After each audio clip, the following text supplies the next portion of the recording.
Hello and welcome to the Penno channel, and here we are for our update on Aston Villa transfer news. But before we get into it, if you could comment what your thoughts are regarding all the information I give you, and also if you're new around here, please subscribe to the channel. So let's get into it then. There's some big names that have been linked already with Aston Villa. The season's only just finished, but the rumours are going to start piling in already. We had the massive news yesterday of Unai Emery signing a new 5-year deal. And now for some transfer speculation. Firstly, the big one, and it seems like it's all but done, but we're just waiting for an official release, is Ross Barkley. Now, Ross Barkley spent a season at Luton after being released from Nice. Luton picked him up on a free transfer, and he's had an exceptional season at Luton, playing in a deeper role than what we were used to all those years ago at Villa. He was in a more attacking position, just behind Ollie Watkins at times, really. But at Luton, he found himself in a much deeper role, playing as a 6, operating alongside Sambi Lokonga, getting the ball off the centre-backs and just distributing the play, dictating the play as well. And he had a fantastic season for Luton, got their player of the season. And in many games I watched him in the Premier League this season, and many others will have done as well. He had a great game, big games as well against top clubs, especially against Liverpool and Arsenal, to name a few. Even when he played against Villa home and away, he was Luton's standout player. So he still has the quality. I think with Ross Barkley, there's no doubt in his ability at all. He always had the ability. It didn't quite work out from Villa, but we saw it for the first 5 games before he got injured. He was exceptional, and he played some great stuff with our attacking players of Anwar, Grealish and Watkins at the time. We all remember the 7-2 against Liverpool, the 1-0 away against Leicester as well. He did struggle at times throughout his time at Villa. The injury was a big hindrance, and then when he got back in, I remember he scored a goal against Southampton away, but he didn't really get back into the form that we saw at the start of the season when he was here. Ross Barkley's come out and said himself in a number of interviews he's had time to mature. He had a difficult period, obviously. We got him on loan from Chelsea, eventually left Chelsea, went on to Nice. Didn't have the best time over in France, and came back and showed he wanted to prove himself. Went down a few pegs to a promoted side, and was like, yeah, I'm going to show you what I can do. And he really did do that this last season. There's other talks about Manchester United possibly being interested, but I think it looks like he's going to be joining Aston Villa. We'll see what wages he'll be on. He was reportedly on 40k a week at Luton, which is relatively low for a player of that age. And Ross Barkley has had over 30 England appearances. He's played for Chelsea for a number of years as well.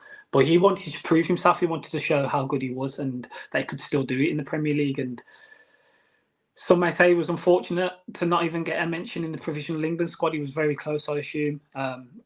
Again, the season was just incredible that he had with Luton last season. So, yeah, I'm all for the Ross Barkley signing if it does happen. As I said, he's changed his role a bit now. He's more of a 6. He operates a bit deeper, can be an 8 as well. So, in terms of Villa, it looks like a signing that will be brought in to buff for our squad. He won't be a starter, but he'll be a rotational option. And we see with all the best squads in the UK and around the world, they have a number of players that can fill in one position. So if you look at a Man City, they have 2 or 3 players that can play in that position. And you don't really know who their starting lineup is. There's a few names, obviously, Haaland's, Kevin De Bruyne's, but apart from that, they could come in and come out. They could rotate it here and there. You see with Grealish, Doku on the left wing, sometimes Foden could go there as well. So that's what Villa are aspiring to be. We finished in the top 4. The next step now is challenging or going to higher heights. So we want to have a squad where there's a number of players that can occupy various positions within the squad, and bolstering it with a player of Ross Barkley's quality is a thumbs up from me. So hopefully that gets sorted this week or potentially next week. I could see it happening very soon. There is rumours of a potential small fee as well of around £2 million that will be paid for his services to Luton, as his contract does go past this summer. So, yeah, all for it from me, and we'll see what happens regarding Ross Barkley. Now, moving on to some other transfer rumours that have been going about. One of Carlos Soler, PSG player, initially from Valencia a few seasons ago, is where he made his name. Was a quality midfielder within that. managed to get into the Spain national side. And then from there, he's moved to PSG, hasn't quite worked out. As is with a number of players that go to PSG, you know, what happens over there. Players get shipped in and get shipped out just like that. And sometimes they hit, sometimes they're not.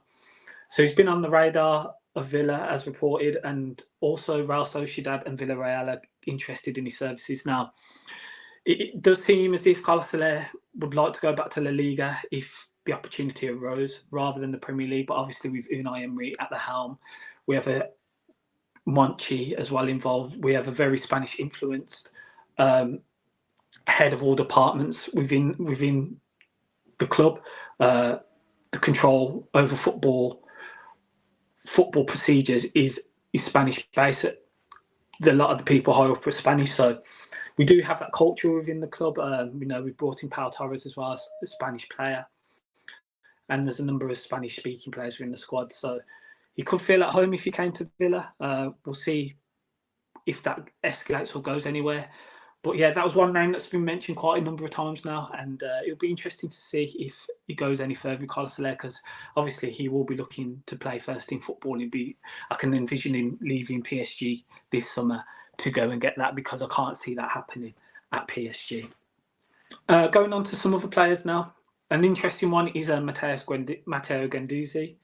Now, there was rumours last season regarding Guendouzi and where he would be playing football. He was at Marseille. There was a lot of rumours around Aston Villa be having an interest in Matteo Guendouzi. Obviously, Emery worked with Guendouzi at Arsenal. He was a key player in Unai Emery's side whilst he was at Arsenal. I remember him having a great game against Villa in the 3-2 victory that Arsenal had.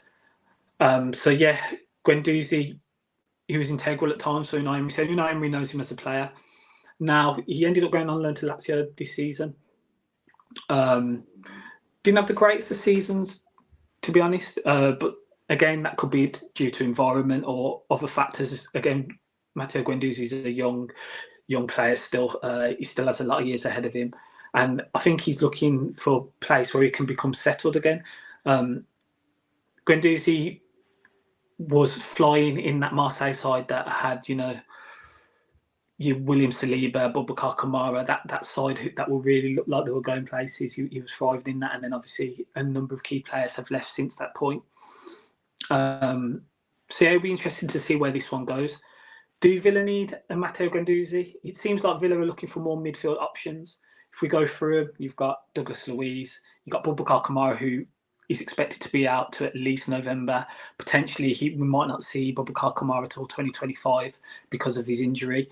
Douglas Luiz, Yuri Tillemans, John McGinn can all operate in the centre of the pitch. Leander Dendoncker looks like he's coming back from his loan from Napoli, but I can envisage him seeing him leave the club because that loan indicated that his services are no longer required.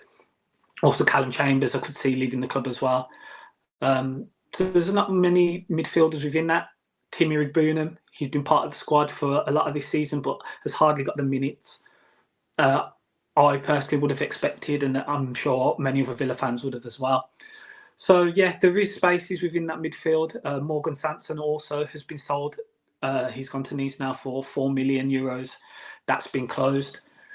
So the space is there within the midfield to bolster. Now, I'd imagine they'll be looking for a DM option as well. Obviously, the Leander Dendoncker service is not really required. I think Emery stated that he'd like to see Tim fill Kamara's boots, but I really don't think that's Tim's position. He's more of an 8, or even at a number 10. I remember at QPR he was playing in that 10 role and driving with the ball forward and being more of a creator than a defensive-minded player. So, yeah, I think a DM is what we're looking for. Is Guendouzi a DM? I see him more as an 8 than a 6 in itself, but obviously we play with the two in the middle who kind of alternate, albeit when Kamara's playing he's more of the defensive option, but when we have McGinn and Luiz in there, or Tillman and Luiz in there, they can alter in their positioning, and one can sit deeper and one can play further forward, and vice versa. So yeah, Guendouzi is the player who could play in many positions. Again, we're quite fluid in our midfield as well, so we've seen Tillemans play off the left, we've seen McGinn play off the right. Guendouzi is a player who could potentially do that as well. So it will be interesting to see if that goes any further. There was reports of the club wanting 35 million euros for Guendouzi. Now, that seems to have gone up in price, and I'm not sure they will get that if they're wanting to sell the player. So it will be interesting to see what happens with Matteo Guendouzi. But the rumours there, obviously, Emery has the relationship. We're looking for midfielders. I think a defensive midfield, more defensive-minded midfield is what we're looking for. Does Unai Emery see Matteo Guendouzi as that? We'll see. And finally, the last link is Callum Hudson Odoi. Now, Callum Hudson Odoi was a player before his massive ACL injury at Chelsea. He was a 17-year-old Wonderkid. He flew through the ranks.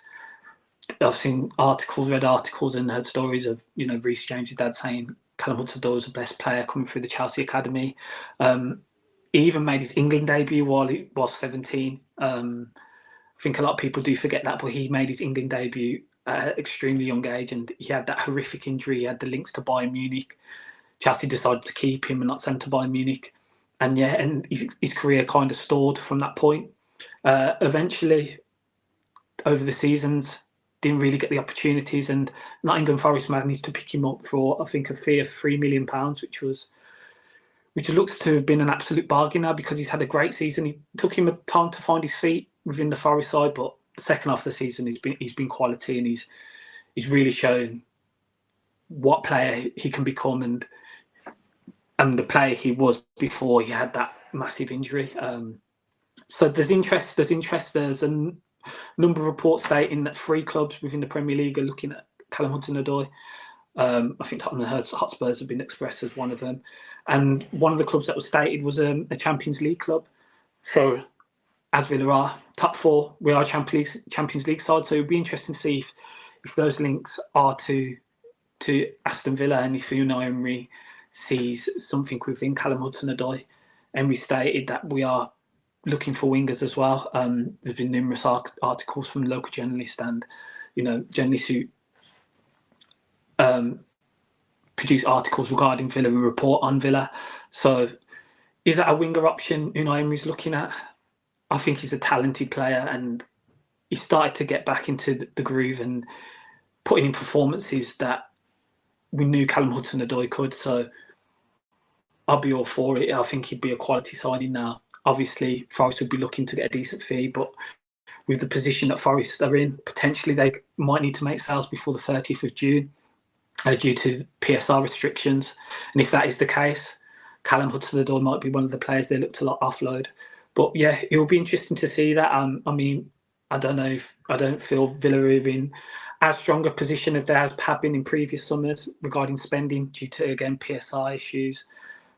And, the 3 years of the Jack Grealish money now coming to an end in regard to the finances. So, yeah, it'll be interesting to see where we go regarding that one, and if we are the name that are potentially looking at Callum Hudson Odoi, because he'd be a fantastic option to have operating off that left-hand side. We have JJ and Morgan Rogers operating off the left, but they're not natural left wingers, whereas Callum Hudson Odoi is that. So again, we're fluid in the midfield options, but to have an actual player that actually operates off the left-hand side and plays off that side, and that's his position more than floating, just to have a straight left mid winger as an option, that would be a great signing. But yeah, it will be interesting to see where we go from here, and there'll be loads more rumours obviously coming through. Considering we qualify for Champions League football, you'd think the level of player that will be rumoured to the club will be of a higher calibre. And when you see the signings that we did make last summer and the calibre of players we did get in a Moussa Diaby, a Pals Torres and Yuri Tillemans, it's going to be an interesting summer for sure.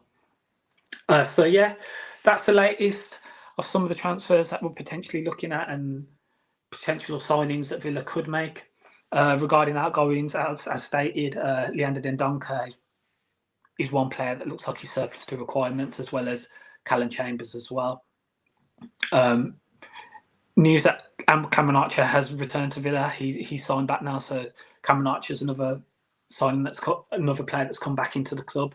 We'll see what happens with him, and there'll be another of other players that will be looking to offload within the window. So yeah, let's see what happens regarding Villa. Once again, if you could like, the video. That'd be much appreciated. Comment below your thoughts regarding these rumours as well, and any other thoughts you have regarding ins and outs in the Villa squad. And also, if you're new around here, please subscribe to the channel. It'd be much appreciated. And there'll be more updates like this coming, as well as other videos throughout the summer. Thanks for watching.